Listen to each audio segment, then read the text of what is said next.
영민의 잡지사 11월호 세 번째 페이지. 이 시간에는 미터법으로 대한민국 부동산 과열 현상을 잡을 수 있다는 믿음을 가진 석학한 분을 모셨습니다.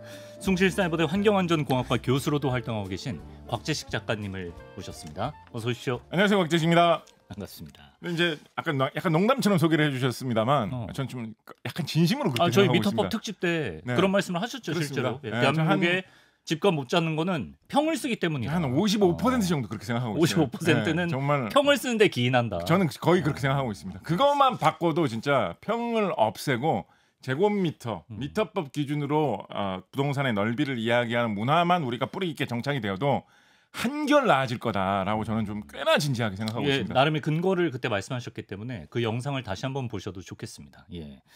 자, 오늘은 아닌 게 아니라 부동산의 과학을 준비했습니다. 사실 정확히 말하면 이제 부동산은 부동의 자산이다라고 해서 움직여 옮길 수 없는 재산의 개념을 뜻하지만 요즘은 뭐 아파트, 빌라, 상가, 우리 생활공간 전반을 통칭해서 어떤 부동산 이렇게 부르는데요.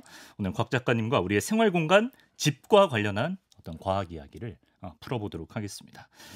자, 일단 뭐 그 얘기부터 해보죠. 네네. 우리가 이제 평을 오랫동안 주로 써왔던 건 사실이지 않습니까? 네네. 이제 공식 단위인 제곱미터가 있음에도 불구하고 그렇죠. 우리는 왜 이렇게 유독 평이란 단위를 비표준 단위를 썼을까요? 쓰던 단위가 쉽게 바뀌지 않기 때문에 이걸 고치기가 어려운 그런 뿌리가 있기는 한데, 그래서 뭐 여러 가지 이야기를 해볼 수 있을 텐데 단 하나의 원인만 결론부터 찍어보라라고 한다면 저는 과감하게 정부에서 모범을 똑바로 안 보이고 있기 때문이다라는 좀 과감한 이야기, 비판적인 이야기를 한번 좀 던져보고 싶습니다. 과감하군요. 네, 예. 이게 무슨 이야기냐면 우리나라 정부에서 80년대부터 평 이런 거 쓰지 말고 미터법만 쓰기로 강제적인 조치를 취하고 있습니다. 이 미터법이 본격적으로 도입된 것은 지난번에도 한번 말씀드렸습니다만 1961년에 4.19 혁명 이후에 전격적으로 우리나라에서 계량법을 지정을 해가지고 미터법을 실시를 하면서 이런 거를 안 쓰고 미터법을 써야 된다라는 게 원칙이 있었는데 몇 가지 여러 분야에서 뭐 관성적으로 그래도 뭐 콩, 팥 이런 거 살 때는 뭐 되로 해야지, 고기 살 때는 근으로 해야지, 뭐 이렇게 계속 유지되면서 이게 안 살해주고 있다가 80년대 이걸 한번 엎어가지고 좀 밀어붙였거든요. 그래서 상당 부분 많이 개선이 됐습니다. 네네. 그래도 평은 안 사라지고 좀 끈질기게 남아 있어가지고 2000년대 중반에 이거를 약간 강제 조치 비슷하게 조금 더 한 단계 더 높여가지고 밀어붙여가지고 아마 기억나실 거예요. 그때부터 참 저는 그거 보면서 되게 가슴 아팠는데 텔레비전 같은 데서 이제 설명을 할 때 우리가 흔히 단위 면적당, 그러니까 뭐 큰 집도 있고 좁은 집도 있고 뭐 큰 땅도 있고 좁은 땅도 있겠지만 한 단위에 같은 넓이라면 가격이 얼마나 되느냐를 비교하기 위해서 미터법을 쓰면 그냥 제곱미터당 가격이 얼마다 혹은 100제곱미터당 가격이 얼마다라고 이야기를 하면 서로 다른 구역에서 땅 넓이에 관계없이 같은 넓이의 땅이 얼마나 가치가 다르냐를 얘기해 줄 수 있지 않겠습니까? 그렇죠. 그런데 평을 쓰는 게 너무 뼈저리게 남아있다라고 인식을 하다 보니까 3.3제곱미터당 뭐 가격이 얼마다. 이 아파트는 3.3제곱미터 뭐예요, 세상에. 평을 두고 거친 거죠. 그렇죠? 세상에. 그 평이라는 얘기를 입에 올리지는 못하는데 평이라는 말을 하고 싶으니까 평당으로 얘기해 줘야지 사람들이 알아들을 수 있을 거야라는 그 의식이 남아있기 때문에. 저 오늘 라디오 뉴스에서도 그렇게 읽고 왔어요. 그런 이상한 표현을 썼단 말이에요. 저는 그런 거가 없어져야 된다고 생각하는데 왜 아직까지도 안 없어지고 있느냐. 의외로 여러분 우리나라 법률에 평단위, 우리나라 법에서 이걸 하지 말라고 하고 있잖아요, 그죠? 근데 우리나라 법률에 이 말이 남아 있는 곳들이 꽤 있습니다. 평이요? 네. 예를 들어서 우리나라 도시 및 주거환경정비법, 수많은 재건축 재개발하는 사람들의 뭐 가슴을 울리고 있는 혹은 뭐 기쁨을 주고 있는 그런 법률이기도 하죠. 우리나라 법률 도시 및 주거환경정비법 제 117조를 보면. 이 117조가 조정위원회에 관한 부분이에요. 그 조정위원회가 어떨 때 조정을 할 수 있느냐를 설명을 하면서 이런 말을 쓰고 있습니다. 공동주택 평형 배정 방법에 대한 분쟁이 생겼을 때 조정을 할 수 있다. 평형이라는 말이 있으면 안 되거든요. 평이 뭐예요? 평평하다는 뜻이에요. 조정위원회가 정작 중요한 걸 조정 안 하고 있는 거죠. 평형이라는 말은 평이라는 건 원래 뜻은 그냥 뭐 이런 평평한 땅, 들판에 평평한 이런 구역 이런 거를 일컫는 한자어거든요. 이거를 평이라는 그 넓이, 비표준 단위 넓이로 생각하지 않으면 평형이라는 말을 쓸 이유가 없습니다. 그렇죠. 여기 말고도 평형이라는 말이 우리나라 법률 중에 우리나라의 법령, 대한민국의 법이라고 하면 좀 상위에 진지하게 국회의원님들이 모여가지고 정하는 법률이 있고 그 밑에 명령이 있고 그 밑에 조례가 있고 그 밑에 규칙이 있고 그래서 이런 여러 가지 형태의 나라에서 만든 규정들을 다 합해서 법령이라고 하지 않습니까? 그렇죠. 이런 법령 중에 찾아보면 아직도 몇 평, 평형 이런 말을 쓰는 곳들이 꽤나 많이 있습니다. 그렇군요. 그래서 예. 이거를 철저히 법을 만들고 제대로 운영하는 사람들부터 제곱미터 기준으로 생각하기 시작하면서 모든 걸 거기에 기준에 맞춰서 이야기를 해야지 네. 이게 뿌리 깊게 퍼져나갈 수 있는 거지. 네. 뭐 우리나라에 딴 법령 2007년인가에 실시했을 거예요. 법으로 만들어서 뭐 방송에서 이런 거 할 때는 뭐 제곱미터 안 쓰고 평 쓰면 우리가 제재 가하겠다 막 이렇게 무섭게 해놓고 법의 정작 법률에는 근데 이제 제가 뭐 법률 만드는 사람이 그래서 막 잘못했다 이런 얘기만 하는 게 아니라 약간 어쩔 수 없는 측면이 있는 게 우리나라에 법이 엄청 많습니다. 우리나라의 법률급 법만 해도 대충 한 몇 개 되는지 아십니까? 법률급 법만 한 1,600개가 있어요. 그래요? 네, 밑에 조례 규칙 이런 걸 다 우리나라 조례 규칙 개수가 몇 개쯤 되는지 아십니까? 15만 개가 있습니다. 15만 개. 근데 조례 규칙 하나마다 거기에 1조, 2조 하면서 딸려 있을 거 아니에요. 그래서 우리나라의 국민들이 적용을 받는 이런 법의 개수가 100만 단위로 있어요. 일괄적으로 손보기가 어렵네. 네, 그래서 이거는 분명히 서로 충돌을 나는 게 있을 거예요. 그러네. 그래서 근데 이게 구조적인 그런 문제가 있죠. 왜냐하면 어떤 이런 뭐 정치를 하거나 정책을 추진하는 사람들이 새로운 법을 만들었다. 내가 무슨 법을 만들었다. 이렇게 해야지 주변 사람들이 환호를 하고 이거를 좀 이렇게 얘기해주고 광고하기도 좋고 하니까 자꾸 추가로 법을 갖다 붙이려고 하는 경향이 있거든요. 근데 사실은 어떻게 보면 잘못된 법을 없애고 꼬여있는 법을 정리하고 이런 게 지금 법이 100만 단위로 법 조항으로 되어 있는데 정리 필요하네. 그게 되게 중요한데 그런 거는 좀 티가 안 나잖아요. 사실은 이 법이 이렇게 꼬여있는데 그걸 내가 이렇게 손봐가지고 하면 그 법률에 관심 없는 사람들은 뭘 어떻게 했다는 건지도 모릅니다. 그렇다 보니까 이런 중요한 일들이 좀 상대적으로 덜 드러나가지고 좀 이렇게 덜 조명받는 그런 게 있는데 저는 인공지능이 뭐 요즘 발달해가지고 여러 가지 연구 뭐 이런 작업에 많이 하고 있으니까 이런 거 인공지능으로 한번 돌려보면 좋겠어요. 평 좀 싹 없애줘. 아니 뭐 그런 거에서 더 나아가지고 우리나라 이 100만 개나 되는 법 조항 중에 서로 충돌하는 게 뭐가 있느냐. 그래요. 맞아요. 그렇게 해서 쭉 뽑아본 다음에 사람이 이제 나중에 한 번 더 검토하면 되잖아요. 진짜 이 문제가 있는지. 그래서 이런 우리나라에서 당국이 모범을 잘 못 보인 것 때문에 평이 아직까지 뿌리 깊게 남아 있는 게 있다라고 저는 좀 과감하게 좀 말씀을 드리고요. 전에 한번 말씀드렸지만 다시 한번 말씀드리지만 평이라는 게 전통적인 단위가 아닙니다. 평이라는 게 일본에서 건너온 거라고. 전통적인 단위가 아니고 일본에는 이 방의 크기, 집의 크기를 정할 때 일본식 그 깔개죠. 다다미 그거를 다다미 한 장 까는 거를 조라고 얘기를 많이 하죠.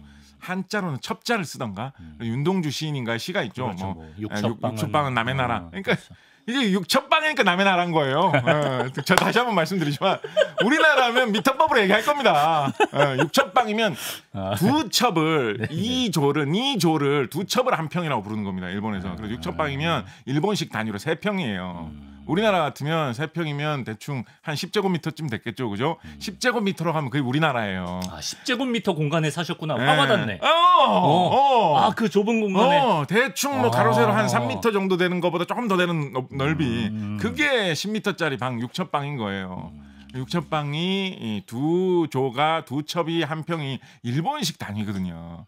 그게 우리나라의 여러 가지 법적인 제도가 근대화될 때 일본 사람들이 들어와가지고 그런 거 이용해가지고 막 제도를 만들어놨는데 이 대한민국 시대가 열렸으면 알겠습니다. 거기서 벗어나야 될 거 아닙니까? 표정 좀 풀어주시고요. 더군다나 1961년에 이거 제가 다시 한 번만 이거 얘기하게 해주세요. 알겠습니다. 저는 이 부분이 우리나라의 지금까지 역대 모든 법률 조항 중에 가장 아름답다라고 생각합니다. 우리나라 법률 조항 중에 유일하게는 아닙니다만 우리나라 법률 조항 중에 처음으로 양자역학을 이용해서 양자 이론을 이용해서 서술되어 있는 부분. 1961년에 나왔던 계량법 조항. 미터는 진공 중에 크립톤 86 원자의 EP10과 ODO 준위 간의 전위에서 복사되는 파장의 165만 763.73 배장이며 국제 미터 협약에 의하여 대한민국에 교부된 미터 원기로서 이를 현시한다. 이게 1961년에 이걸 법을 만들었잖아요. 이게 원소 크립톤 편에 나온 거죠. 그렇죠. 그럼 그때부터는 진짜 좀 평이라는 걸 없애야 되는데. 그렇죠. 우리나라 정부에서 옛날부터 평 써가지고 다 관리해왔는데 이거 뭐 나카무라 상이 이렇게 하라고 옛날에 했었는데 이시다 선생님이 이거 만들었던 건데 하면서 이어오던 게 아직도 남아 있다. 알겠습니다. 하나만 좀 진지한 이야기 하나만 덧붙이면 안 지금 될까요? 약간 목 좀 축이셨으면 좋겠다. 진지한 이야기 너무 과열되신 것 진지한 이야기 같아요. 부동산 과열보다 여기가 하나만요. 말씀하십시오. 하나만요. 예. 그래서 진짜로 약간 좀 진지하게 제가 말씀을 드립니다. 예. 왜 진짜로 미터법을 쓰는 게 이 부동산 문제하고도 관련이 없다고 할 수가 없느냐. 진지한 거예요. 전에도 오케이. 한번 말씀드렸지만은 예. 우리가 평형이라는 걸 말하면 평이라는 거는 다른 어떤 단위와도 연결이 안 돼 있는 단위입니다. 그래서 평이라고 얘기하면 내가 그때 보았던 그 아파트 넓이, 누가 사는 아파트 그 크기 이런 거밖에 없어요. 저는 지난번에 한번 말씀드렸지만 뭐 우리 동네에 있는 무슨 운동장의 넓이는 5,000평이다라고 하면 대충 어느 정도 넓이지? 감이 안 오는 넓이란 말이에요. 그래서 어떤 단위하고도 안 이어져 있어요. 네. 그렇다 보니까 우리가 부동산의 넓이를 생각할 때 실제로 사용하는 공간이라기보다는 그냥 거래의 대상, 사람의 위계의 단위로만 생각을 하게 되는 거예요. 그렇죠. 아, 누구는 30평대 집에서 산다는데 맞아. 나는 아직도 20평대 집에서 살고 네. 이런 식의 생각만 하게 정확한 된단 사이즈는 말이에요. 가늠도 못하면서. 네, 그게 가로 세로 어느 정도의 넓이인지, 그게 내 생활 공간에서 어떤 의미인지 이런 거를 생각할 수 있는 거하고 잘 안 이어지는 경향이 있습니다. 네. 더군다나 이거를 미터법으로 정해놔야지. 이 평이라는 단위는 우리는 사실상 우리나라에서밖에 거의 안 씁니다. 일본에서도 평이라는 단위 잘 안 써요. 아, 그래요? 일본에서는 오히려 그 전통적인 첩 단위를 아직도 깨놨습니다. 6첩방, 뭐 12첩방 이런 거 아직도 해요. 네. 그렇다 보니까 사실상 거의 우리 대만에서 좀 쓰든가 아무 데서도 안 써요. 네네. 미국 사람들은 뭐 제곱피트 뭐 이러고 앉았습니다. 그래서 이게 미터법으로 다들 통일을 해서 생각을 해야지 네네. 어디에 집값이 높아졌다라고 했을 때 네. 그게 과연 세계적인 추세에서 얼마나 비싼지 싼지를 생각을 해볼 수가 있는 거예요. 그렇죠. 아, 여기 강남 집값이 이렇게 올랐다라고 하는데 네. 런던 집값, 도쿄 집값, 뉴욕 집값하고 비교를 해보면 어떤가? 샹하이 집값하고 비교를 해보면 어떤가? 네. 그거를 가늠해 볼 수가 있죠. 맞아요. 미터법으로 네. 통일된 기준으로 생각을 해야지. 그렇게 했을 때 지나치게 과열되었다.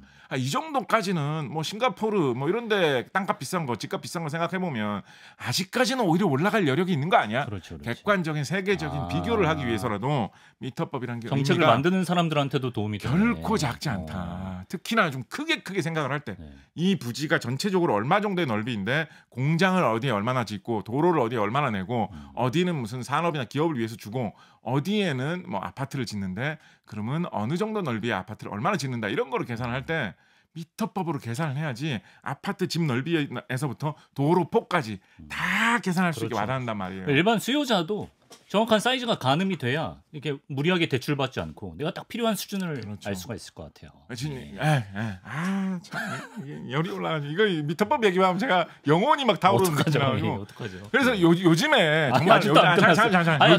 요즘에 약간 예. 부동산 같은 데서 이런 데서 아니면 광고 같은 거 이런 거 좀 약간 그냥 쉽게 보는 그런 문서 같은 데서 어떤 식으로 많이 하냐면 네. 그럼 무슨 집의 전체적인 규모나 느낌 이런 거 얘기할 때는 무슨 뭐 32평형 이런 식으로 얘기했다가 뭐 전용 면적 이야기할 때는 몇십 제곱미터 뭐 이런 식으로 헷갈리게 그러네. 제시하는 경우도 꽤 그러네. 있습니다. 예. 그게 이제 어떤 기준 때문에 법적인 그런 기준 때문에 무조건 미터법을 안 쓰면 안 되는 것 때문에 그렇게 하는 경우도 있지만 가끔 가다가 일부러 좀 가늠할 수 없게 하려고 그런 식으로 말하는 경우도 일부러 흐리게 이거 하려고. 뭐 제 그냥 느낌입니다. 다 그렇다는 거 아니고 다 그런 이유 때문에 속이려고 한다는 얘기 절대 아니고요. 가끔은 이것 때문에 오히려 넓이가 가치가 더 가늠이 안 된다라는 느낌이 들 때도 있거든요. 그래서 이거를 극복하기 위해서는 미터법 통일로 가야 된다. 이거 부동산 전문가들 분 중에서도 이런 얘기 하시는 분들 꽤 되십니다. 이거를 헷갈리게 이렇게 하지 말고 미터법 통일로 가자라고 얘기하시는 분들 꽤 되십니다. 다시 한번 중요성 말씀드리도록 하겠습니다. 그 어느 때보다도 진지한 곽재식 작가의 주장이었고요. 배산임수를 예전에는 아니, 배산임수. 왜 이거 왜 하신 거예요? 배산임수. 예전 배산임수가 어떤 명당의 기준이었는데. 배산임수. 과학적으로 왜 배산임수가 명당인 이유가 있습니까? 과학적인 이유 뭐 검색해 보시면 나오는 이야기부터 교과서에서 소개하고 있는 이야기까지도 여러 가지가 있습니다. 네. 그런데 일단 그 배산임수 라는 말에 뿌리가 좀 궁금하지 않으십니까? 배산임수라는 말이 어디에 나오는 말일까요? 논어맹자에 나오는 말일까요? 중국 고대 뭐 역사서에 나오는 말일까요? 배산임수가 어디에 나오는 말일까요, 도대체?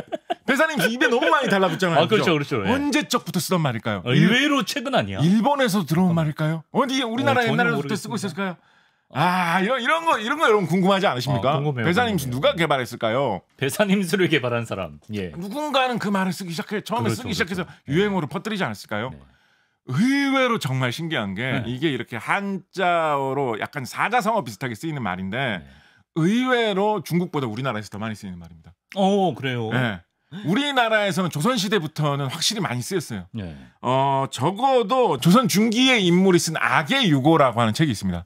네? 악의 유고, 자신의 문집, 악의. 악의가 이제 자신을 부르는 호흡 뭐 이런 걸 거예요. 예. 그래서 악의 유고라는 책에 보면 네. 어떤 동네에 대해서 설명을 하면서 배산 임수로 집들이 많이 있다 이런 어구가 나오는 게 이 사람이 한 16세기 이럴 때 활동한 사람이거든요. 그러니까 좋게 지금으로부터 한 500년 전부터도 조선시대의 양반들이 이런 문인들이 쓰단 말입니다. 그 이후로도 쓴 사례들이 많이 발견됩니다. 정조 임금이 배산임수라는 말을 쓴 사례, 정약용이 배산임수라는 말을 쓴 사례, 조선시대에는 꽤나 많이 쓰이던 말입니다. 악의 유구를 쓴 이산해 선생. 이산해 예. 맞아, 이산해. 예. 아니 근데 뭐 조선 도읍 지정할 때도 배산임수 나오지 않았나요? 배산임수라는 그 어구를 썼던 것 같진 않아요. 그 말을. 그래서 아마도 배산이라는 말이 어디 있고 임수라는 말이 어디 있었는데 그거 두 개를 이렇게 합쳐가지고 입에 착 달라붙게 유행어처럼. 배산임수라는 말이 서서히 퍼졌던 것 같습니다. 예. 중국에 또 사례가 있기는 있는 것 같은데 우리나라만큼은 많이 안 썼던 것 같거든요.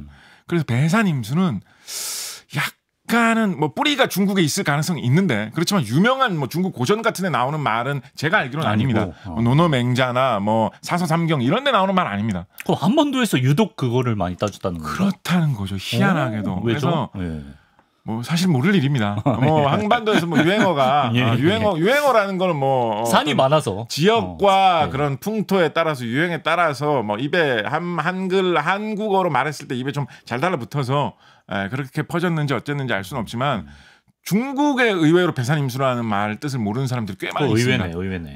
그래서 약간 한국에서 아예 뿌리가 있을 수도 있고 한국에 뿌리까지는 없다고 하더라도 한국에서 유행했던 단어입니다. 예. 아마도 그래서 정확하게 뭐 좀 더 연구를 많이 해봐야지 그 뿌리와 그 밑바닥을 찾아낼 수 있을 것 같은데요. 네. 아마도 막연하게 좀 추측을 해보자면 우리나라는 신라 말기 이후로 풍수지리 학설에 사람들이 엄청나게 많이 신경을 많이 썼죠. 네. 특히나 조선시대 정도가 되면 풍수지리 중에서도 조선시대의 이 효를 중시하는 문화, 부모님과 조상을 섬기는 걸 중시하는 문화와 이 풍수지리가 결합되어 가지고 무덤 자리를 어디에 만드느냐, 묘 자리를 어디에 쓰느냐를 엄청나게 많이 중시하면서 풍수지리의 가치가 조선시대에 약간 급격히 더 상승한 신라 말기부터 그거 되게 사람들이 많이 따졌는데 조선시대에 일반 개인들까지 급격하게 더 상승한 그런 느낌이 있거든요. 그렇다 보니까 누구나 걸핏하면 뭐 산이 어디 있는 물이 어디로 흐르네 이런 말을 많이 하다 보니까 약간 처음에는 분명히 코미디언들이 약간 그 뭐죠 개그를 한답시고 우리나라에서 현대에 개발된 말 중에 화투를 칠 때 한 번 쳐가지고 피를 2장을 얻을 때 일타 쌍피다 이런 말을 썼었는데 요즘은 꽤나 진지한 얘기할 때도 일타 쌍피라는 그렇죠, 말을 할 때가 있습니다. 시사에서도 그런 그렇죠. 말을 꽤나 진지하게 약간 근엄한 정치인분들 맞아요. 이런 분이 나와서 제가 보기에는 일타 쌍피인 것 같습니다. 이런 말 하실 때 라디오 듣다가 깜짝 놀랄 때 있거든요. 그런 느낌. 그런 느낌으로 약간 좀 급속히 확대된 유행어의 사자성어화. 뭐 그런 식의 짐작을 해보고 있는데 좀 정확한 건 알 수 없지만 유독 우리나라에서 많이 퍼진 말이 배산임수입니다. 배산임수 과학적으로 해석할 때 어떤 식으로 많이 해석을 하느냐. 일단 임수라고 하는 것은 물 근처에 임해 있다라는 뜻 아닙니까? 그러니까 옛날에는 물이 있어야지 사람이 먹고 살고 농사도 지을 거 아닙니까? 그렇죠. 그래서 물을 구한다는 게 필수적이었는데 옛날에는 뭐 상하수도 이런 게 없잖아요. 그러니까 근처에 물이 있어야지 하다못해 마실 물부터 빨래할 물까지 구할 수가 있으니까 일단 물 근처에 살아라라는 거는 이거는 말할 필요도 없는 그냥 상식이죠. 중요하죠. 당연한 거죠. 그렇죠. 약간 뭐 사막에서 살라고? 물 근처에서 살라는 건 너무나 상식입니다. 근데 이게 절묘하게 배산이라는 말하고 딱 맞아드니까 이게 아주 멋진 격언처럼 되는 건데요. 물 근처에 산다고 해서 물 근처에 너무 가까이 살면 어떤 문제가 생기느냐. 특히나 우리나라 같은 경우에는 하상계수라고 하죠. 우리나라에 흐르는 하천들이 비가 별로 안 와가지고 물이 말라붙어 있을 때하고 비가 많이 내려가지고 물이 불어났을 때의 차이가 세계적으로도 큰 하천들이 사람들이 많은 곳에 유독 많이 있는 나라에 속하는 곳이 우리나라입니다. 물이 없을 때는 물이 쫄쫄쫄 조금 흐르고 있는 거예요. 그래서 이 물 바로 옆에 여기서 살다가 그냥 집 앞에 나가가지고 슬리퍼 신고 나가가지고 바로 빨래도 하고 이러고 살면 편하겠지라고 함부로 집을 지으면 여름철에 비가 왔을 때 집이 통째로 떠내려갈 가능성이 매우 큰 그런 강 하천들이 우리나라에 많이 흐릅니다. 거기에다가 배산이라는 말을 써놓으면 산은 기본적으로 이렇게 좀 높은 곳에 있잖아요. 그러니까 산을 등지고 있는다고 해가지고 상 쪽으로 좀 가면 물에서 어느 정도 자연이 좀 떨어질 수 있거든요. 그래서 물에 이런 홍수의 쓸림의 효과를 어느 정도 피할 수 있는 요소도 좀 자동으로 갖춰주는 게 이 산을 등진다라는 거의 효과이기도 합니다. 더군다나 우리나라 풍수지리의 기본이라고 할 수 있는 우리 저기 이거 뭐 할 때 했더라? 풍수지리 편할 때 우리 파묘 편할 때 했다 이거. 파묘 편할 때 말씀드렸습니다. 우리나라는 북반구에 있기 때문에 남향으로 집을 짓는 게 풍수지리. 그래서 호주에 가서 남향집 찾으면 곤란하다 이런 얘기했죠. 남향으로 집을 짓는 게 기본인데 그러면 집이 남향으로 보면서 산을 등지고 앞에 물에 임하면 자연히 산이 북쪽에 가 있게 되겠죠. 그죠? 그러면 어떤 효과가 생기느냐? 겨울철에 우리는 추운 바람이 시베리아 기단에 의해서 북쪽에서 찬바람이 내려오는 경향이 있죠. 그런데 집의 뒤쪽에 자연이 산이 있게 되면 그 찬바람을 막아주는 효과가 있죠. 그래서 겨울에 추울 때 자동적으로 난방비를 좀 줄여주는 효과가 있습니다. 자연스러운 이치네. 반대로 우리나라는 여름에는 바람이 남풍이 좀 많이 부는 경향이 있죠. 그런데 앞쪽은 강을 임하고 있으면 앞쪽은 트여 있을 거 아닙니까? 산은 등졌으니까. 그렇죠. 그러면 바람이 걸리적거리는 거 없이 잘 불어오기가 좋죠. 그래서 여름철에 좀 더 시원하게 지낼 수 있는 이런 효과도 자연적으로 배산 임수를 하게 되면 생긴다라고 볼 수가 있겠습니다. 진짜 한반도의 특성에 맞는 거네, 그거는. 그렇죠. 조금 더 이거를 나아가서 생각을 해보면 저는 이런 말도 생각을 해봅니다. 이 배산 임수라는 게 전통적으로 적용이 될 때 물의 중요성이라는 거는 현대적으로 생각을 해보면 물을 쉽게 구할 수 있다라는 거는 그 집이 들어오는 약간 인프라의 중요성을 이야기한 거거든요. 요즘에는 뭐 물이 당장 옆에 없어도 상하 수도가 잘 들어오는 곳이냐. 그게 이제 물에 임했다라는 거하고 거의 옛날하고는 같은 뜻이잖아요. 그죠? 그래서 상하 수도라든가 전기라든가 도로라든가 조금 더 나아가면 교통이나 편의시설 같은 그런 생활 기반, 인프라, 사회 간접 자본이 잘 갖춰져 있느냐가 현대적인 그런 뜻의 임수라고 볼 수가 있겠죠. 그죠? 그래서 뭐 예를 들면 역세권에 있다라고 하면 인프라가 잘 갖춰져 있다. 이런 게 약간 배산 임수에서 임수라의 의미에 조금 더 맞는 거겠죠. 입력이네. 그리고 요즘으로 따진다고 한다면 그러면 배산에 좀 맞는 거는 뭐냐? 배산에 맞는 거 이렇게 뭐 뒤에서 뭘 이렇게 좀 가려주고 앞에는 좀 튀어 있고 이거에 해당하는 요즘의 개념은 뭐냐라고 생각을 해보면 아무래도 뷰가 아닐까 싶습니다. 뷰가 좀 좋은 곳이어야지 앞이 트여 있고 바람이 잘 통하고 채광이 좋고 뭐 이런 여러 가지 삶의 이점들이 나올 수가 있기 때문에 과거의 배산 임수라고 하던 걸 현대적으로 필요해 보면 배산은 뷰가 좋은 곳, 임수는 인프라가 좋은 곳, 역세권인 것 이런 식으로 얘기를 해볼 수가 있을 거거든요. 그래서 좀 네 글자로 좀 해주시면 안 돼요? 네 글자로 해보면 약간 한강뷰, 강뷰 이런 게 좀 뷰 좋은 거에 대표지 않습니까? 그러니까 배산 임수 대신에 약간 강뷰 역세. 아니 너무나 근데 사자성어인데 비유가 들어가는 게 그렇게 풀이를 해놓고 보면 너무나 부동산이 비쌀 수밖에 없는 곳이죠. 강뷰의 역세권이다. 그게 사실 배산 임수니까 옛날에. 그 의미하고 똑 들어맞는. 이거 뭐 부동산 투자를 예상하던 사람이 배산 임수라는 말을 이거 유행시킨 건가? 같은 원리가 이어지고 있네요. 비슷한 원리가 이렇게 수백 년 전에 조선시대부터 많이 쓴 유행어가 지금까지도 좀 내려오고 있는 것 같습니다. 강뷰 역세. 여러분이라도 좀 많이 밀어주세요. 이 단어. 순살 아파트 얘기 좀 해보겠습니다. 순살 아파트라고 해서 이제 철근 콘크리트를 제대로 넣지 않은 부실 공사가 이제 사회적으로 크게 문제가 된 적이 있는데요. 근데 뭐 이제 철근, 콘크리트, 뭐 시멘트, 좀 저같이 잘 모르는 사람들은 좀 비슷비슷하게 들리거든요. 이게 뭐 어떤 차이가 있고 집 지을 때 각각 어떤 역할을 하는지 궁금합니다. 이거를 저희가 칼슘 편할 때 한번 좀 말씀을 드렸었고 칼슘. 나중에 혹시 저희가 건축이나 아파트에 대해서 본격적으로 한번 따로 말씀을 드릴 기회가 있을지 모르겠습니다만 그때 혹시 그런 기회가 오면 좀 더 상세하게 말씀드리기로 하고요. 오늘 굉장히 간단한 기초만 정리를 해드리도록 하겠습니다. 일단 제일 중요한 재료가 콘크리트입니다. 콘크리트. 콘크리트가 우리가 기본적으로 현대 한국에서 건물을 짓는 기본 재료라고 보시면 됩니다.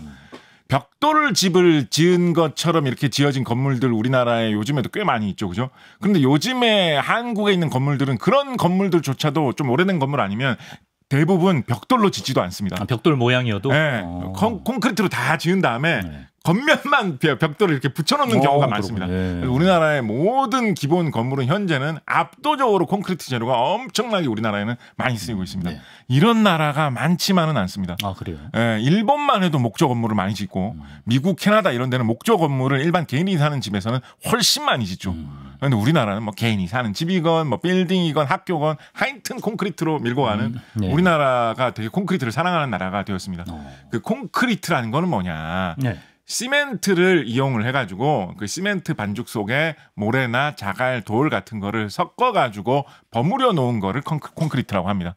그래서 시멘트가 말하자면 접착제 같은 역할을 하는 거고요. 그 접착제 속에 골재라고 하죠. 뼈가 되는 그런 성분, 돌, 모래, 자갈 같은 거 그런 게 잘 버무려져 있는 게 콘크리트다라고 보시면 되겠습니다. 예. 그러면 시멘트는 콘크리트의 재료가 되는 거죠, 그죠? 그렇죠. 예. 그러니까 콘크리트는 시멘트하고 거기에 들어가는 돌, 모래, 자갈, 골재를 합친 거다라고 보시면 되겠습니다. 예. 가끔 가다가 이렇게 무슨 주로 이런 바닥 같은데 이런 데 보면 뭐 옛날에 학교 바닥 같은데 그런 경우 많았죠. 아, 저기 완전 시멘트 바닥이다. 뭐 이런 경우 많이 있었죠. 예, 있죠. 예. 그것도 대부분 순수 시멘트가 아니에요. 순수 그래요? 시멘트는 그런 재질이 안 됩니다. 보통 시멘트에 모래를 어느 정도 섞어야지 그런 재질이 나옵니다. 시멘트만 갖고는 시멘트 바닥 같은 그렇게 안 됩니다. 보통 그냥 업계에서는 그런 걸 몰탈이라고 합니다. 몰탈. 몰탈. 예, 표준 표기로는 모르탈인가 그럴 거예요. 근데 보통 업계에서 몰탈 이런 식으로 말합니다. 거기 몰탈칠 좀 해. 거기 이렇게 거기 이렇게 너무 꺾여 있으면 좀 이상하잖아. 몰탈칠 좀 해가지고 이렇게 비스듬하게 좀 만들어줘라. 이런 식으로 이야기를 합니다. 시멘트하고 모래하고 네. 섞어서 만든다. 그래서 이제 학교에서 전에 딴 데서도 이런 얘기 한번 했던 것 같은데요. 학교에서 어린이가 막 이렇게 장난치다가 넘어져가지고 무릎이 까졌다. 그래서 시멘트 바닥에 잘못 지어서 뭐 무릎팍이 까졌어요. 이렇게 얘기하면 그 시멘트 바닥이 아니라 모르타르 바닥이야. 이렇게 얘기해 주는 게 울던 애가 울음을 뚝 그칠 것 같습니다. 그렇게 예. 순간 정이 떨어져가지고. 뭐 비정한 그렇게 얘기해 그 얘기부터 먼저 해주면 안 되겠죠, 그죠? 치료해주면서 그냥 재미삼아 호흡 불어주면서 이야기할 수 있겠죠. 그래서 뭐 그런 거다라고 보시면 되겠습니다. 예. 철근이라는 거는 예. 콘크리트를 잡아주기 위해서 심으로 심는 건데요. 네. 철근하고 콘크리트의 그 성질은 서로 반대면서 철근은 휘어지는 거에 약한데 콘크리트는 뭐 잘 휘어지는 이런 성질이 없고 콘크리트는 이렇게 뜯어내면 잘 뜯겨지는 이런 성질이 있는데 철근은 뭐 뜯어낸다고 쉽게 뜯어낼 수 있는 게 아니고 그런 식으로 서로 강도에서 성질이 서로 상반되면서도 둘을 그렇게 섞어가지고 건물을 지어놓으면 잘 달라붙어 있거든요. 그래서 철근 콘크리트로 건물을 지어놓으면 굉장히 튼튼하게 건물을 지을 수가 있습니다. 예. 이게 절묘하게 이런 희한하게 콘크리트라는 건 약간 돌덩어리 비슷하고 철이라는 건 쇳덩어리인데 그렇지. 그게 그렇게 잘 어울릴까? 잘 상상하기 어려울 수 있는데 돌쇠 그죠? 커플이네. 환상의 커플. 환상의 커플. 멋집니다. 예. 돌쇠 커플. 예. 절묘하게 이루어가지고 그게 이렇게 어울려가지고 이 수많은 현대 도시의 고층 빌딩들을 가능케 했고 우리나라의 수많은 아파트들을 빌라들을 가능케 했다라고 하면 되게 신기한 거죠. 요거 추가로 요거 하나만 다 붙여가지고 좀 말씀을 드리면 이 철근 콘크리트라는 거를 누가 개발했느냐라고 하면 그거의 개발자로 굉장히 많이 언급되는 인물이 스웨덴 아니에요. 프랑스 사람인데 프랑스에서 뭐 하던 사람이 철근 콘크리트를 개발했을까요? 건축하던 사람 아닙니다. 저기 해수욕장 파라솔 관리하는 분 아니에요. 뭐 하던 사람이 의외의 인물입니다. 뭐 하던 사람이 있을까요? 직업? 네. 직업이요? 제가 비슷하게만 맞춰도 대충 맞춘 걸로. 아닙니다. 정원 일을 하던 사람이 정원 일을 하던 가드너. 꽃 기르던 사람이었어요. 꽃장사, 꽃집의 아저씨였는데 사실은 그 사람이 왜 도대체 철근 콘크리트 기법을 개발했느냐? 좀 이렇게 멋있게 정원을 가꾸고 꽃을 멋있게 이렇게 장식해 놓은 걸 만들려고 하다 보니까 화분이 큰 게 많이 필요했거든요. 그렇죠. 근데 화분을 자유자재로 큰 거를 만들기가 쉽지 않지 않습니까? 도자기로 된 화분 이런 거를 크게 만들려면 어려울 거 아니에요. 그러다 보니까 이 사람이 콘크리트로 화분을 만들려고 되게 노력을 많이 했거든요. 그래서 콘크리트로 화분을 만들었는데 콘크리트로 화분을 만들라고 안에 흙 많이 담아가지고 뭐 꽃도 심고 나무도 심고 막 하다 보니까 콘크리트가 잘 부러지는 거예요, 너무. 그래가지고 이 사람이 좀 골치 아프다고 생각하고 짜증난다고 생각한 거예요. 콘크리트가 튼튼해 보이는데 이게 옆으로 꺾이고 이러면 잘 부러지는 게 문제란 말이지라고 고민을 하다가 생각을 한 거죠. 안에 심으로 철망 같은 거를 이렇게 심어놓고 거기다 콘크리트를 이렇게 덧칠하는 형식으로 야. 화분을 만들면 어떨까라고 생각을 했는데 그렇게 화분을 천재네. 만드니까 엄청나게 튼튼한 거예요. 그래서 그래서 어떻게 화분 하지? 장사를 좀 하다가 이걸로 화분 만드는 거 얼마든지 크게 만들 수 있을 것 훨씬 같거든요. 큰 화분을 만들어 볼까? 네, 그래서 여기에 꽃이나 나무만 사는 게 아니라 내가 들어가서 살면 어떨까? 라는 발상까지 해가지고 건축 재료로 야. 이분의 기술이 활약하는 바람에 우리나라에 서 있는 수많은 철근 콘크리트 그렇죠. 아파트들, 빌딩들은 사실은 프랑스 정원사의 야. 작품이다. 재밌네. 뭐 이런 이야기도 해볼 수가 있겠죠. 예. 하나만 그냥 사소한 걸로 하나만. 사소한 하나만. 사소한 걸로 알겠습니다. 하나만. 예. 예. 가시죠. 그래서 철근 시세나 시멘트 시세가 오르면 당연히 이제 시공할 때 드는 비용이 오르기 때문에 그렇죠. 예. 건물 가격이 올라가게 됩니다. 네. 그러면 시멘트 가격, 철근 가격이 대충 어느 정도 차지할까요? 원자재 가격이 올라가가지고 공사비가 올라가서 아파트 값도 오른다 이런 얘기 엄청 많이 하잖아요. 네. 대충 어느 정도 비율 차지하는지 아십니까? 집값 대비요? 뭐 그러니까 건설비 대비. 건설비 집값에는 대비? 이제 땅값이 워낙에 많이 들어가니까 그거를 땅값 대비로 하기는 너무 계산이 어렵고. 건설비 대비 그래도 뭐 한 8%는 해야 되지 않겠습니까? 그렇죠. 잘 잡으셨습니다. 잘 잡았어요. 보통 시멘트 가격이 건설 비용 대비 한 5%에서 10%, 10% 내외 아닐까 이 정도 얘기하고요. 철근도 그 비슷하게 봅니다. 철근도 그거보다 조금 더 낫나? 시멘트 값보다는 철근 값이 좀 덜 드나? 비슷하게 드나? 뭐 이런 정도로 봅니다. 네. 그래서 시멘트, 철근 수급에 따라서 그러면 10% 하면 대충 한 많게 보면 20%까지 볼 수 있잖아요. 네네. 이런 거 혹시 아십니까? 100제곱미터짜리 집에 평균적으로 공사비가 내가 단층짜리 건물로 100제곱미터짜리 집을 하나 짓고 싶다. 예. 땅은 내가 있다. 네. 라고 하면 짓는데 공사비가 대충 얼마 정도 들까요? 공사비요? 그런 게 있어야지 대충 이 집이 비싸다, 뭐 싸다 이런 거 좀 가늠할 수 있지 않겠습니까? 잘 어느 정도 모르겠네. 들까요? 그래도 네. 1억? 예? 감이 엄청 좋으시네요. 그래요? 100제곱 이거 뭐 제가 다시 한번 말씀드리면 100제곱미터라는 게 옛날에 그 평 단위로 바꾸면 대충 30평 정도가 되죠. 30평이 99제곱미터. 왜 바꿔주시는 거예요? 그러니까 제가 이거를 다시 왜 한번 하등 쓸모없는 일을 하시죠? 아직까지도 그래도 나는 평이 익숙하지 제곱미터는 안 익숙하겠어. 그분들을 위해서 그분들 제가 하나하나 맞춰주면 변화할 수 없습니다. 근데 마지막으로 제가 이걸 말씀드리는 거예요. 예. 도저히 평을 못 포기하시겠으면 예. 100제곱미터를 그냥 기억하시라고. 100제곱미터를. 네네. 100제곱미터가 30평하고 비슷한 거의 같은 거예요.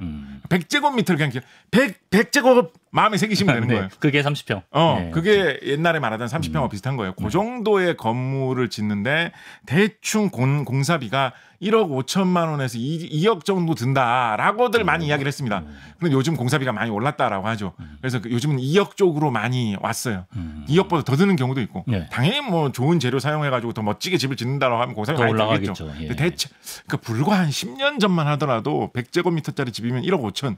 이런 식으로 대충 그냥 뭐 이 가격으로 진짜 부동산 거래하시면 안 돼요. 그냥 대충 생각하실 때 그냥 그 정도 감이다라는 거예요. 예. 10억은 아니다. 5천만 원도 아니다. 이런 뜻으로 말씀드리는 거예요. 네, 1억 네. 5천만 원 정도 생각하면 크게 차이가 안 나던 시절이 있었는데 요즘은 그거보다 다 비싸게 많이 나오는 것 같거든요. 네. 근데 그중에 10%가 철근값, 콘크리트 값이니까 그 값이 오르게 되면 뭐 한 몇 천만 원 단위로 공사비가 더 붙는다라고 생각을 해볼 수가 있겠죠. 네. 몇 년 전에 우크라이나에서 전쟁이 터졌을 때 그렇죠. 어떤 이유로 갑자기 공사비가 오른다라는 이야기가 많이 나왔었냐면 우리나라요? 예, 예. 시멘트를 만들 때 네. 시멘트 주재료가 석회석이죠. 석회석을 구워서 만들거든요. 석회석을 구울 때 연료로 많이 사용하는 것이 이 석탄 종류였습니다. 그 중에서도 유연탄을 많이 사용했습니다. 네. 그리고 철강을 만들 때 우리 철편에서 뭐 스웨덴에서 석탄 없이 철 만드는 수소 환원제철 시도한다 뭐 이런 얘기 말씀드리면서 기본적으로 철 만들 때는 석탄 많이 쓴다라고 말씀드렸는데 예. 그것도 유연탄 계통의 이런 식의 석탄을 많이 쓰거든요. 그런데 이런 유연탄 계통의 석탄을 러시아에서 세계적으로 많이 공급을 했습니다. 그런데 우크라이나 전쟁이 일어나면서 러시아와의 거래가 또 끊기게 됐죠. 그러면서 유연탄 가격이 오르게 되고 그러니까 유연탄으로 만드는 시멘트 값 철근 값이 올라버리는 예. 시멘트 값이 뭐 2배 올랐다. 철근 값이 2배 올랐다. 뭐 이런 일들이 있었습니다. 네. 그래서 그것 때문에 공사비가 급등한다거나 공사비 자체가 조금 오르는 것도 있지만 거기다 추가로 이런 일이 생긴 거예요. 우리가 이 가격에 공사를 하기로 계약을 해가지고 진행을 하고 있는데 그 값에는 우리가 도저히 공사를 못 하겠습니다라고 손을 털려는 회사들이 생기는 거예요. 그럼 되게 막막해지죠. 그렇죠. 그러면 이 하던 일이 갑자기 추진이 안 되고 일정이 무기한 연기돼 버리잖아요. 그렇죠. 그럼 그 사이에서 이자 비용이 발생을 하고 계약이 깨지니까 그것 때문에 물어줘야 되는 돈이 발생하고 이러다 보니까 네네. 또 여러 가지 비용이 생기는 이런 것 때문에 우크라이나 전쟁 이후로 갑자기 부동산이 한번 출렁한 이런 현상들이 있었습니다. 네네. 소문처럼 도는 이야기로는 그 시대에 철근이 제대로 조달이 안 돼가지고 학교 건물을 짓고 있다가 학교가 제대로 공사가 안 돼서 그 정도였구나. 학교가 제대로 공사가 안 되면 그게 주변의 아파트 값에 시세에 큰 영향을 미칩니다. 그렇겠죠. 애들 보낼 학교가 없다. 애들 학교 보내려면 버스 타고 가야 된다라고 하면 그것 때문에 그 수천 명, 수만 명이 살고 있는 집값이 그것 때문에 한번 이렇게 출렁합니다. 그럼 그 가격 다 계산해 보면 막 몇천억, 조 이렇게 될 때가 있습니다. 학교 공사가 제대로 안 되면. 그래서 그런 일들이 이 세계 무역에 얽히고 설킨 시를 따라서 우리나라까지 부동산 시장에 많은 영향을 미쳤다. 이런 이야기 해볼 수 있겠죠. 예. 하나만 더. 벌써요. 예. 큰 거 하나만 더. 어떡하지? 하고 마치죠. 뭐 용적률 건폐율 얘기도 있고 강남 뭐 초고층 빌딩 얘기도 있고 아니 저 환경안전공학과 이거 관련해서 뭐 저희가 아파트나 건축 관련된 이야기는 딴 시간에 또 한번 할 기회가 있을 테니까 오늘은 약간 부동산의 입지 이런 거과 관련해서 강남 개발에 관한 이야기를 살짝 해보도록 하겠습니다. 강남이 이제 근래에 개발된 곳이다. 현대에 들어와서 개발된 곳이다라고 이제 다들 이야기를 하고 원래는 논밭이었는데 그런 식으로 많이 이야기를 하는데 뭐 맞는 이야기입니다. 뭐 일상적인 스케일에서 이야기를 할 때는 한 사람의 일생 뭐 이런 규모로 이야기했을 때는 우리 할아버지가 어릴 때는 다 논밭이었는데 지금 저렇게 빌딩 숲이 질비한 어마어마하게 부유한 동네가 되었다니 우리 할아버지가 그때 농사짓던 땅 그거 조금만 샀어도 뭐 이런 이야기 한 사람의 일생 규모에서 보면 분명히 그렇게 얘기할 수 있는 건데요. 우리나라의 한국사 전체의 흐름에서 보면 사실은 강남이 원래부터 그렇게 빈 땅이냐라고 생각을 해보면 좀 아닌 이야기도 충분히 해볼 수가 있습니다. 한국사 전체 스케일에서? 우리나라의 삼국시대가 처음 시작돼. 삼국시대 세 나라가 어느 나라죠? 고구려 백제 신라. 고구려 백제 신라잖아요. 신라는 경주에 도읍을 두고 있었고 백제는 처음으로 도읍을 둔 곳이 한성 지역, 지금의 서울 지역이죠. 서울 지역 중에서도 백제가 초기에 도읍을 쌓아가지고 가장 중심지로 활발하게 활동했던 곳이 지금의 몽촌토성, 풍납토성 이런 유적들이 있는 곳입니다. 그곳이 지금의 어디냐? 바로 서울의 송파구 지역이죠. 그래서 처음에 삼국시대에 철기 문화를 바탕으로 등장한 고대 국가가 본격적으로 강대국으로 발달하던 시절에 처음으로 중심지로 잡았던 곳이 강남이네. 사실은 지금 강남 3구 지역이에요. 사실은 지금 흔적을 찾기가 정말 어려워졌는데요. 지금의 그 봉은사역, 강남의 9호선 봉은사역 쪽에서 봉은사에서 경기고등학교 있는 쪽으로 이렇게 가다 보시면 이렇게 영동대로 있는 쪽에 뭐 이상한 이런 돌덩어리에다가 새겨놓은 곳이 있습니다. 삼성리 토성, 옛날에 삼성동을 삼성리라고 했던 거예요. 삼성리였구나. 삼성리 토성 뭐 이렇게 하고 이렇게 뭐 표석 같은 거 이런 거 새겨놓은 곳이 있는데 이 삼성리 토성이라는 토성이니까 흙을 쌓아서 만든 성이죠. 이걸 대체로 백제 시대의 성으로 생각을 하고 있습니다. 그러니까 중심지가 송파구 쪽이었기 때문에 거기에 가까운 강남구 지역에도 여러 가지 요새라든가 사람이 많이 사는 곳 이런 곳들이 시가지로 쭉 발달해 있었지 않았겠느냐. 백제 시대에 그랬다라고 충분히 생각을 해볼 수가 있겠죠. 백제 시대에 이 지역이 왜 중심지가 되었을까라고 생각을 해본다면 뭐 여러 가지 요인을 생각을 해볼 수 있겠습니다만 뭐 수많은 요인 중에 하나 지난번에 한번 말씀드렸던 거 복습을 해가지고 한 번만 더 말씀을 드리면 백제를 세운 사람들은 이 역사 기록에 따르면 고구려에서 건너온 사람들이란 말이에요. 주몽 아들인가요? 네, 고구려의 주몽의 둘째 아들, 셋째 아들 이런 사람들이란 말이에요. 그래서 이제 그때 이런 얘기 한번 드린 거 기억나십니까? 고구려 역사, 신라 역사는 되게 신화적이고 서사시 같고 신비로 가득 차 있는데 고구려의 뭐 주몽은 뭐 하늘의 아들이고 뭐 바다 뭐 물을 지배하는 신의 외손자고 뭐 이런데 갑자기 강물 걸리다 강물이 자기 앞을 막고 있으니까 나는 뭐 하백의 외손이다라고 하니까 뭐 거북이들 떠올라가지고 지나가게 해주고 막 이런 이야기로 이어지잖아요. 신라 말할 것도 없죠. 둘 다 말해서 태어나고 좀 이렇잖아요. 그런데 백제 역사만은 너무나 현실적이게도 원래 주몽의 아들들이 있었는데 큰형님이 딴 나라에서 살고 있다가 야 내가 큰형님이야. 내가 숨겨둔 자식이야. 이러면서 나타나니까 마치 현대의 무슨 아침 드라마처럼 그럼 내가 후계자가 될 수 없겠다. 나는 그냥 나 스스로 자수성가해야 되겠다. 라고 해서 부하들을 이끌고 건너와서 세운 나라가 백제다라는 현실적이네. 식으로 역사 기록에 이어져 있지 않습니까? 그렇죠. 그렇다고 생각해보면 되게 현실적으로 시작된 나라거든요. 네. 그런데 왜 백제는 수도를 이 한성 쪽에, 그러니까 그 중에서도 송파구 쪽에 정했느냐, 여러 가지 요인이 있겠습니다만 네. 삼국사기, 삼국유사 이런 데 나와 있는 이야기를 항상 이렇게 시작합니다. 비류와 온조 두 형제가 고구려에서 건너왔는데, 비류는 인천 쪽에 바다에 가까운 곳에 터를 잡았는데 땅이 너무 짜고 소금기가 너무 많고 농사가 안 되고 해가지고 망했고, 온조는 깊숙이 들어와가지고 한성에 서울까지 들어와가지고 한강변에 자리를 잡았는데, 한강 북쪽에 처음에는 자리를 잡았다라고 하죠. 자리를 잡았는데 네. 거기가 성공을 해가지고 그게 백제로 이어졌다라고 설명하고 있습니다. 네. 여기서부터는 조금 상상의 영역이긴 한데, 근데 이런 식으로 풀이하는 역사학자분들도, 고고학자분들도 조금은 계시니까 조금은 좀 진지하게 말씀을 드리자면, 고구려를 만든 이 세력, 고구려 사람들은 진짜로 주몽의 친아들은 사실은 아닐 수도 있습니다. 그냥 고구려에서 높은 사람인데, 고구려에서 높은 사람이 건너와서 백제를 세웠다라고 하니까, 야, 높은 사람의 출신이라고 엄청 자랑하던데 고구려 임금님 아들이라도 되냐? 이렇게 하다가 그게 상징적인 자리 잡은 걸 수도 있죠. 그렇죠. 예. 근데 뭐 삼국사의 기록을 존중하면 진짜 아들이라고 치고, 예. 그런데 주몽은 뭐 자기의 외할아버지가 강물을 다스리는 신이다, 뭐 이런 식으로 돼 있잖아요. 강물을 건너가려고 할 때, 야, 나 강물 못 건너겠다라고 하면 물에 사는 거북이 자라들이 물길을 막 만들어주는 신의 외손자인데 이런 초능력을 가지고 있는 그렇죠. 사람이잖아요. 그렇죠, 그래서 그렇죠. 어떤 식으로 조금 생각을 하냐면, 예. 이 주몽 내지는 주몽의 세력, 이 사람들은 주몽이 털을 잡고 있던 이 압록강이나 혹은 그 근처의 이 강물을 굉장히 잘 활용하는 그런 기술을 가진 사람들이 아니었을까. 카약 같은 거 타고 막 다니면서. 혹은 뭐 조금 더 스케일을 크게 생각을 해본다면 예. 뭐 좀 해군을 강하게 갖고 있었다거나, 아니면 뭐 이런 무역 같은 거를 잘하는, 선단을 많이 거느린 상선단을 이용을 해가지고 수입 수출로 먹고 사는 거에서 재능을 갖고 있었던, 그것이 경제적인 기반이었던 그런 집단이 아니었을까라는 상상을 해볼 수 있거든요. 그렇다고 해보죠. 예. 그러면 그쪽에서 건너온 사람들이 네, 처음에 자리를 잡을 때, 야, 물길이 있는 데야지 안심이 돼라고 생각을 했을 거 아니에요. 그렇지요. 그래서 처음에 이 비류는, 야, 아예 우리 바닷가에 자리 잡자. 여차하면 고구려로도 가고. 그래서 인천 쪽에 자리를 잡았을 거예요. 예. 그런데 온조는, 여기서부터는 조금 상상입니다. 온조는 아마도 현지인들하고 조금 더 교류를 많이 하면서 좀 친밀하게 어울렸던 거 아닐까요?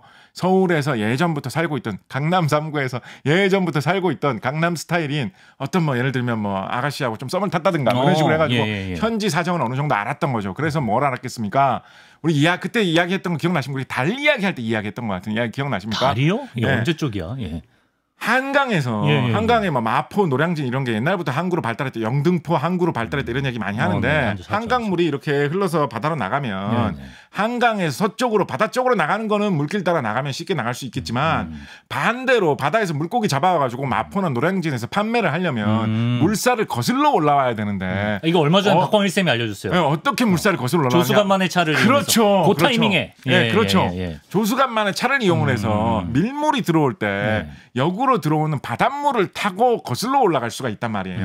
현지인들은 이걸 알 수 있었겠죠. 서해가 사실은 조수간만의 차가 이 동네에 엄청 심해요. 그래서 조수간만만 잘 알면 시간 맞춰서 마치 자동으로 물 들어올 때 노만 잘 지으면 컨베이어 벨트, 무빙벨트처럼 자동으로 무빙워크처럼 쭉 들어갔다가 예. 때만 맞추면 다시 쭉 나올 수 있다고. 고급 정보네. 그러면 조금 더 깊숙이 들어가도 자리 잡을 수 있는 거 아니냐. 대체로 이건 뭐 정확한 건 아닙니다. 지금은 한강 물길을 우리가 다 통제를 하고 있기 때문에 지금은 어떨지 정확하게 확인은 안 되지만 과거에 송파까지는 밀물이 거슬러 올라올 거다라고들 생각하는 의견이 있었거든요. 그러니까 백제 시대에 한번 밀물이 들어오면 밀물 썰물이 달의 힘으로 생기는 거지 않습니까? 달의 인력, 달의 중력 때문에 생기는 거지 않습니까? 달의 힘을 받아가지고 배를 움직이면 배가 한강물을 거슬러서 저 끝까지 갈 수 있다. 그러면 저기에 털을 잡으면 저기가 제일 아늑하고 좋겠네. 갈 수 있는 가장 깊숙한 곳이죠. 사실 그거보다 더 들어갈지 조금 못 들어갈지 모르겠는데 대충 그 정도라고 치고 자리 잡은 곳이 지금의 강남, 그중에서도 송파 지역이 아니었겠느냐. 과학을 깨우쳤기 때문에. 라고 현지인들에게서 그런 정보를 좀 얻지 않았을까요? 그렇게 해서 털을 잡았다라고 생각을 해볼 수 있을 것이고요. 거기다가 추가로 더하기 이 송파구는 평지가 많은 곳이죠. 그리고 이 평지가 많은 이유는 충적평야라고 해가지고 한강물이 계속해서 이렇게 상류에 있는 흙, 모래 이런 것들을 퇴적물들을 물길에 휩싸여서 이렇게 내려오는 흙탕물의 성분 같은 것들을 내려가지고 끌고 오다가 대충 지금의 강남 3구 송파구 있는 그쯤에다가 계속 흙탕물에 흙덩어리들이 쌓이고 모래가 쌓이고 해가지고 쌓이고 해가지고 평지가 쭉 펼쳐진 그런 곳이 뭐 삼각주 뭐 이런 말도 사용하죠. 그런 식으로 생긴 충적 평야가 생긴 곳이 송파구 땅이었을 거다라고 많이 보고 있거든요. 그렇기 때문에 평지고 이런 딴 곳에서 온 신선한 흙들이 쌓인 곳이기 때문에 농사가 잘 되는 비옥한 땅이 많다라고 생각을 해볼 수가 있거든요. 재밌는 게 뭐냐면 삼국사기의 역사를 보면 서기 33년에 참고로 이 백제가 건국된 연도를 삼국사의 기록을 그대로 믿는다면 의심하는 사람도 있습니다. 그대로 믿는다면 기원전 18년에 백제가 털을 잡았다라고 되어 있습니다. 한 50년 지났네요. 네, 그러니까 기원전 18년에 사실은 최초의 강남 개발이 이루어졌던 거예요. 삼국사기에 따르면 어떻게 보면 우리나라에서 좀 거의 한반도 남쪽에서는 남한 지역에서는 거의 뭐 아주 초창기에 이루어진 도시 개발 중에 하나입니다. 기원전 18년에 강남 개발이 이루어졌는데 얼마 크게 많이 안 지나가지고 서기 33년에 어떤 기록이 삼국사에 등장하냐면 남쪽 지역에 그러니까 백제 기준으로 남쪽 지역입니다. 그러니까 송파구의 몽촌토성, 풍납토성 있는 백제 중심지에서 남쪽이니까 아마도 지금의 강남구, 뭐 서초구 혹은 뭐 그 밑에 뭐 성남시 이런 구역일 수 있어요. 그런 하남시 이런 쪽 지역일 수 있어요. 지금의 소위 말하는 강남 쪽이지라 이야기하는 그쪽 지역에 벼농사를 지으라고 명령을 했다. 라고 하는 기록이 서기 33년 기록으로 삼국사기에 실려 있습니다. 왕이요? 예. 그러니까 뭐 조정에서 뭐 이런 기록. 제가 아는 한은 이게 우리나라 쪽 기록에 실려 있는 벼농사에 관해서 조정에서 무슨 조치를 취했다라는 이야기가 나오는 걸로는 우리나라 역사에서 최초의 기록에 가깝습니다. 그렇군요. 그러니까 이게 어떤 의미겠어요? 이것도 여기서부터 약간 상상의 영역이긴 한데 고구려에서 건너온 백제를 처음 세운 이 사람들은 고구려 우리 지난번에 쌀 편할 때 기억나시나요? 고구려 쪽에서는 쌀 농사가 잘 안 되는 땅이에요. 그렇죠. 여기서는 콩, 조 이런 농사가 잘 되는 땅이에요. 맞습니다. 이런 사람들은 쌀은 그때 인도, 동남아시아, 중국 남부 이런 데서 되는 거라고 했잖아요. 쌀 농사 지을 생각을 잘 못했을 거라고요. 그랬겠죠. 그런데 여기에 와가지고 현지 사람들이 이렇게 하는 걸 보면서 보니까 저거 뭐야? 저런 걸로도 밥을 만들어 먹어요? 먹으니까 엄청 맛있는 거예요. 누룽지도 있어요, 세상에. 엄청 맛있고 농사 효율이 되게 좋은 거죠. 그래서 이거를 재배하면 진짜 엄청 잘 되는구나. 그래서 명령을 내린 거죠. 우리 쌀 농사 팍팍 짓자. 그래서 이 강남 쪽에 특히 송파구 쪽에 충적 평야에서 쌀 농사가 하기 좋은 물 구하기 좋고 평평한 낮은 지역의 땅이었기 때문에 쌀농사의 이 생산력하고도 연결되어서 백제가 강남 3구에 털을 잡아서 성장할 수가 있었다. 강남 3구에 털을 잡아서. 왜냐하면 너무 안타까운 게 아까 말씀드렸던 그 삼성동 쪽에 있는 그 삼성리 토성이라고 하는 곳 있죠. 그게 거의 확실시 되게 백제 시대의 유적일 게 맞거든요. 그런데 지금 거기 가보시면 정말 뭐가 토성이라는 거야. 흔적도 모르고 보면 뭐가 있는 건지 없는 건지도 모릅니다. 다 개발돼서. 근데 이거를 우리가 좀 소홀히 한 거죠. 사실은 생각을 해보면.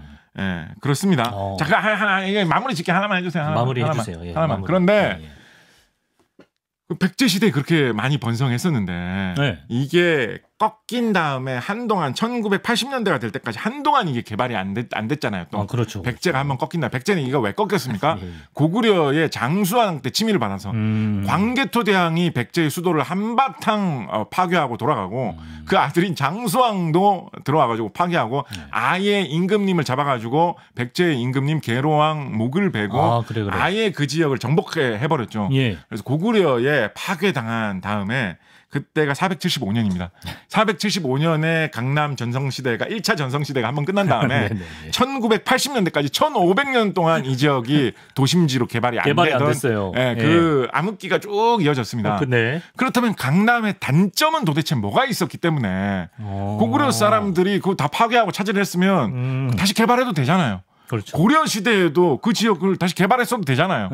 조선 시대에도 강북 지역만 개발할 게 아니라 그 지역 또 개발했어도 되잖아요. 어떤 단점이 있었기 때문에 백제 시대 1500년 동안에는 개발이 안 됐었느냐.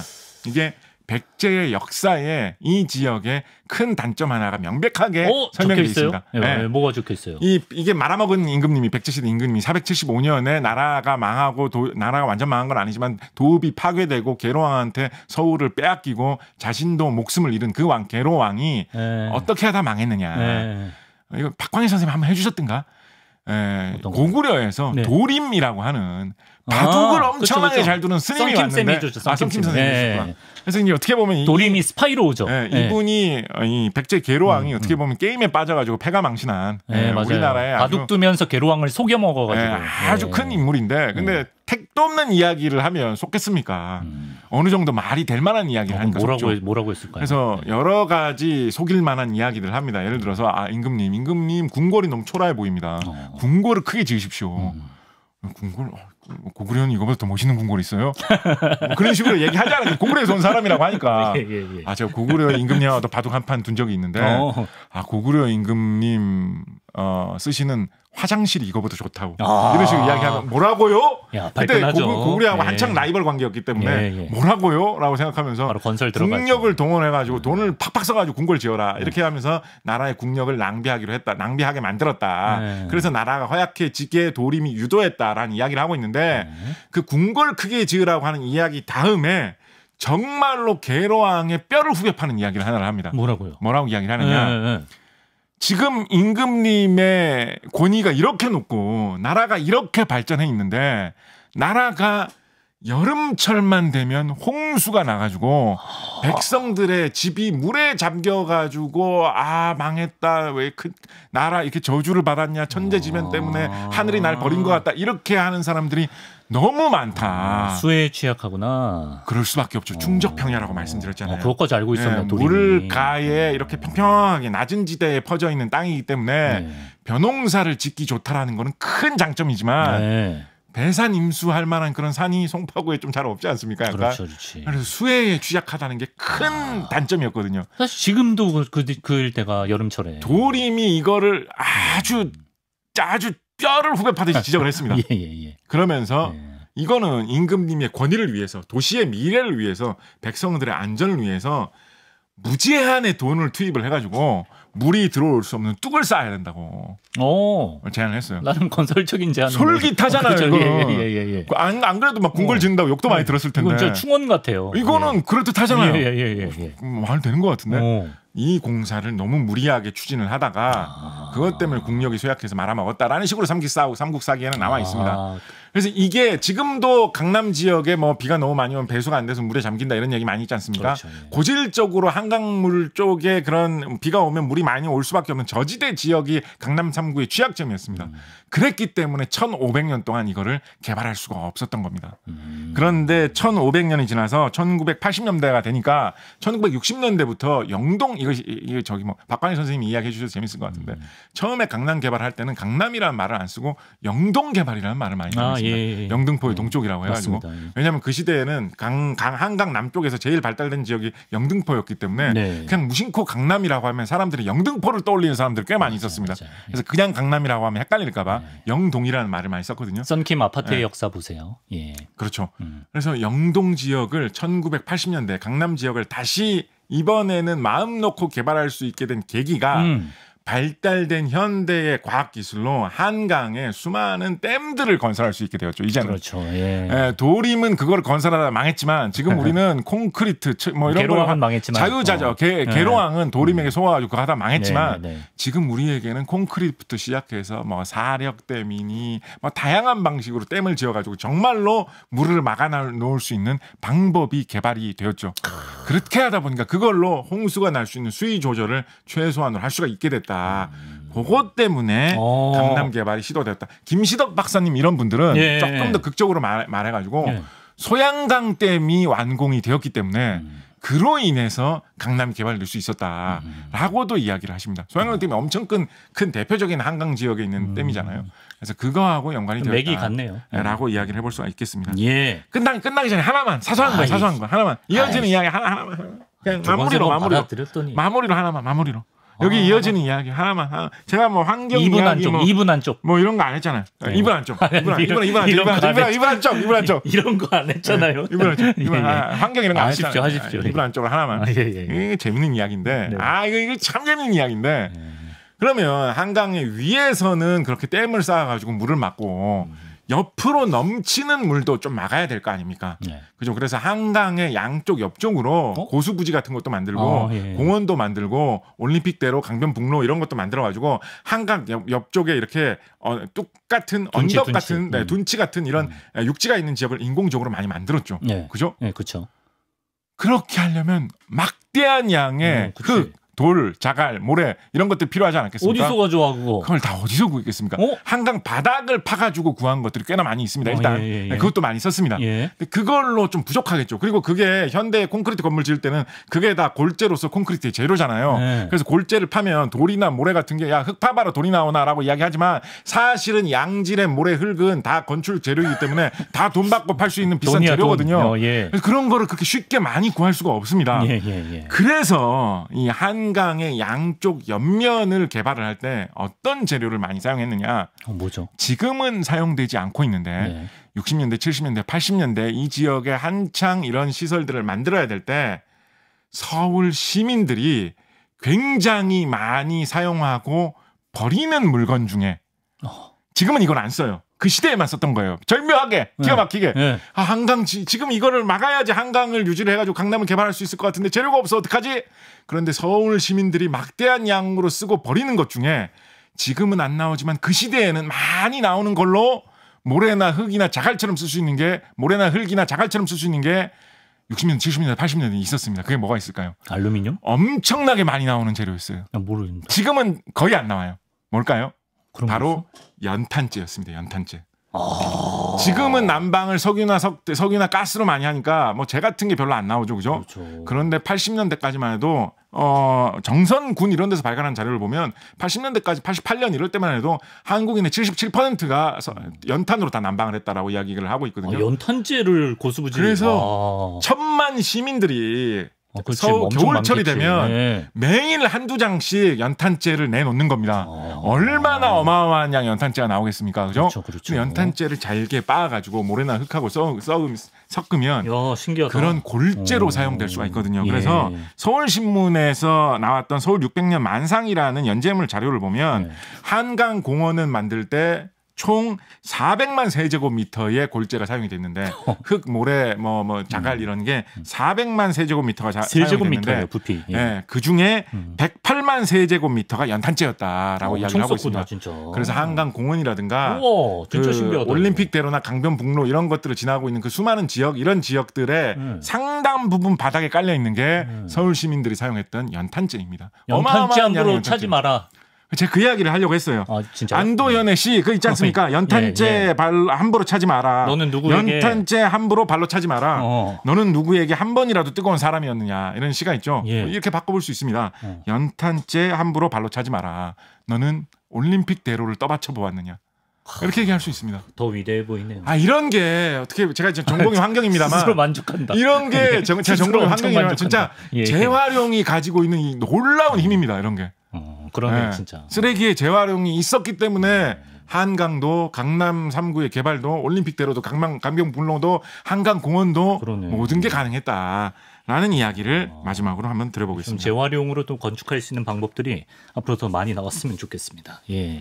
자, 과학으로 읽어본 부동산 이야기 곽지식 작가와 함께했습니다. 고맙습니다. 감사합니다.